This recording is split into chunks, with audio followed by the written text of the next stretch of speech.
A very good evening, everyone.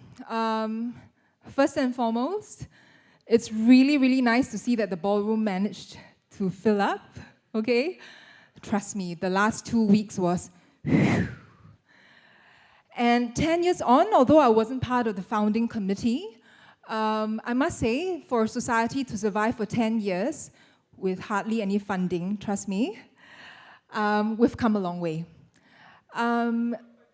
Of course, we'd like to thank each and everyone to be here we'd like to thank everyone for being here this evening.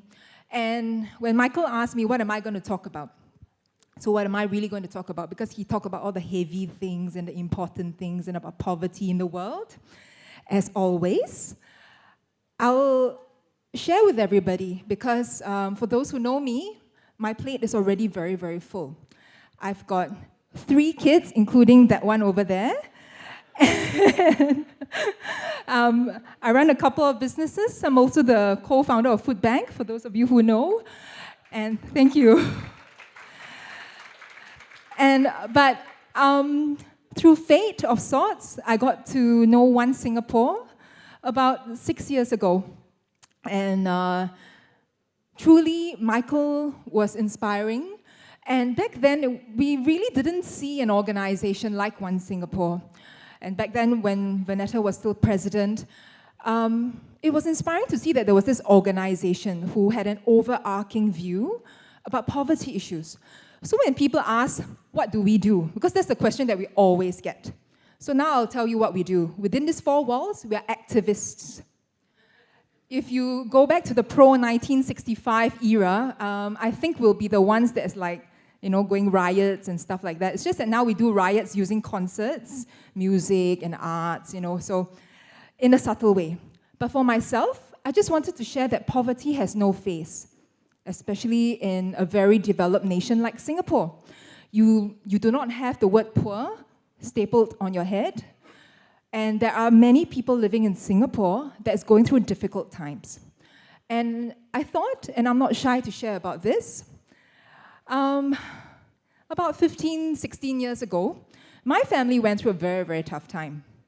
We lost our house, a family home that we've lived in for 20 over years. I saw my parents lost their car, the business was nearly gone, everything. Even my boyfriend then had to support me with allowance and pocket money when I was going through university. Times were tough. And it felt terrible not having a house of your own, a roof over your head. And things were difficult. But when people see me, back then even, do they think that things were tough? No. Yeah, I was born with a silver spoon in my mouth. But like everyone, the road in life is not easy. And sometimes in Singapore, many people go through this journey. It's just that you don't know about it. And as you know, many of them are housed nicely in one-room flats, okay? And so the poverty problem in Singapore, you really don't see it like prevalent like in other countries. Which is why I decided to take on the role to be president of Singapore. Because there are many organizations covering a myriad of different aspects about issues in Singapore, but not one organization that really talks about poverty and all the issues that are related to it as well, from health to food to migrant issues, etc. So tonight, which is a very, very big night, okay, first and foremost, I would like to thank the Ballcom chairperson, Michelle. And we have actually a small token for her. I was just telling Michael, hey, why do we always leave the thank yous to our team to the end? She's locked till 4, 5 o'clock this morning or so. She doesn't look like it. But they really put the whole ball together, and I'm really, really thankful. So I'd like to welcome Michelle. She took some time to doll up. So as much as she doesn't like to come on stage, the very beautiful Michelle. And this is Zubi, who's also the funny man of our committee. Thank you so much. Michelle, our Ballcom chair.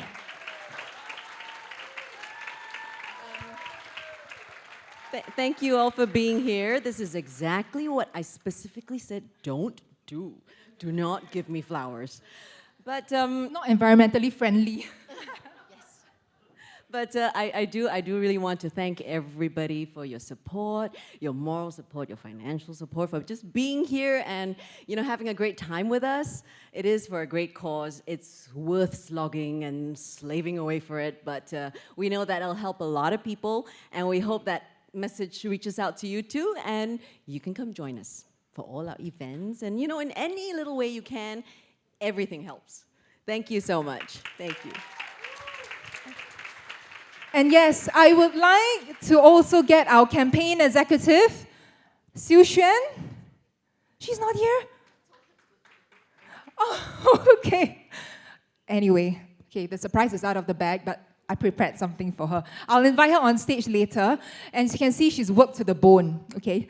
So, literally, later you will see what I mean. But overall, really, thank you to everyone. We're not a big charity. We're not a very big organization. Majority of the activities are all run on volunteers, with only one Xiu Xuan doing the rest of the work. And we're just very glad for anyone to be here to support us. And if after tonight you feel like you want to do more and you want to participate more and it's a fun place to be, please raise up your hand and let us know at any time. But just for tonight, let your hair down and please finish the wines. And one more thing, as founder of the food bank, all the tidbits on the table, please, we prepared them very, very difficult. So it was hard to find the rabbit biscuits and all that kind of stuff. Please make sure you bring them home. Okay? Even the bowl, some of you have some chicken bowls in the center, feel free to bring them home too. Okay? If not, the committee will have to bring them all home. Yes, and I'd like to hand over the mic back to Eddie, and thank you very much. And yes, I need to thank my husband for helping to do this on pro bono. I owe him a lot in kind. Thank you.